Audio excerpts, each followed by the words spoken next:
Assalamualaikum warahmatullahi wabarakatuh. Perkenalkan, nama saya Novrianisa Indras, NIM 18042170. Di sini saya akan menjelaskan tentang konsep evaluasi kebijakan publik. Definisi evaluasi. Definisi evaluasi ada tiga. Yang pertama itu penaksiran, pemberian angkat, dan penilaian. Definisi evaluasi kebijakan. Definisi evaluasi kebijakan yaitu konsep atau definisi dari evaluasi kebijakan publik. Ini beranjak dari bahwasannya tidak semua program kebijakan publik meraih hasil yang diinginkan. Menurut William Endan, evaluasi mempunyai arti yang berhubungan masing-masing menunjukkan pada aplikasi beberapa skala nilai terhadap hasil kebijakan dan program. Secara umum, istilah evaluasi dapat disamakan dengan penafsiran, pemberian angka, dan penilaian.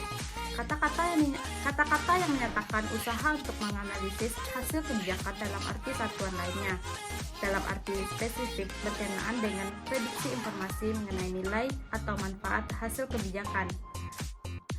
Menurut Lesser dan Stewart, evaluasi kebijakan dapat dikatakan sebagai kegiatan yang menyangkut estimasi atau penilaian kebijakan yang mencakup substansi, implementasi, dan dampak.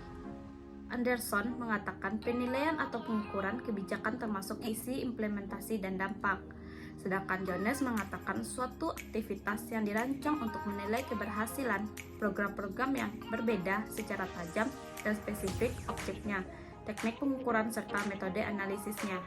Evaluasi kebijakan dilakukan pada 3 tahapan. Yang pertama yaitu evaluasi awal, di mana proses perumusan dikatakan sebelum implementasi. Bagaimana program itu akan dilaksanakan, layak atau tidak, tepat atau tidak. Yang kedua yaitu evaluasi dalam proses implementasi, atau dikatakan dengan monitoring. Bagaimana kebijakan sedang dilaksanakan, menyimpang dari rencana atau tidak. Yang ketiga yaitu evaluasi akhir, di mana setelah proses implementasi, apa yang telah dicapai dari kebijakan tersebut, mengetahui dampak dari kebijakan. Mengapa evaluasi diperlukan? Yang pertama yaitu merupakan suatu tahapan dalam siklus kebijakan. Yang kedua untuk mengetahui keberhasilan atau kegagalan kebijakan. Yang ketiga, mengetahui apakah dampak kebijakan publik sesuai dengan yang diharapkan. Dan keempat, menilai manfaat suatu kebijakan. Dan kelima, agar tidak mengulangi kesalahan yang sama. Manfaat evaluasi kebijakan. Di sini manfaat evaluasi kebijakan ada 4. Yang pertama itu memperoleh informasi tentang kinerja kebijakan. Manfaatnya ini lebih untuk sumber daya manusia dan untuk implementator. Yang kedua, mendorong seseorang untuk lebih memahami maksud, kualitas, dan dampak kebijakan. Dan yang ketiga, umpan balik bagi manajemen dalam rangka penilaian atau penyempurnaan implementasi. Dan keempat, memberikan rekomendasi pada pembuat kebijakan. Fungsi evaluasi kebijakan. Yang pertama itu eksplanasi, menjelaskan realitas pelaksanaan program. Yang kedua, kepatuhan, melihat apakah pelaksanaan sesuai standar dan prosedur. Yang ketiga, auditing, melihat apakah output sampai ke sasaran, adakah kebocoran atau penyimpangan. Dan yang keempat, accounting, apa akibat sosial ekonomi kebijakan tersebut.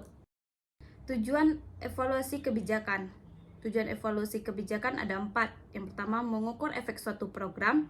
Yang kedua, bahan pertimbangan untuk membuat keputusan lebih lanjut mengenai program di masa dating, di mana menggunakan kriteria untuk mengukur keberhasilan. Dan ketiga, menilai kesesuaian dan perubahan program. Dan keempat, alasan untuk memahami akuntabilitas. Yang terakhir yaitu keputusan yang dapat diambil dari hasil evaluasi kebijakan publik. Yang pertama itu meneruskan dan mengakhiri program. Yang kedua, memperbaiki praktek dan prosedur administrasi.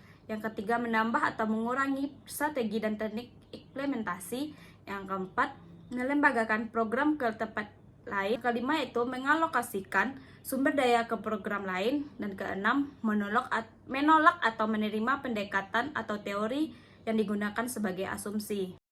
Baiklah, terima kasih. Assalamualaikum warahmatullahi wabarakatuh.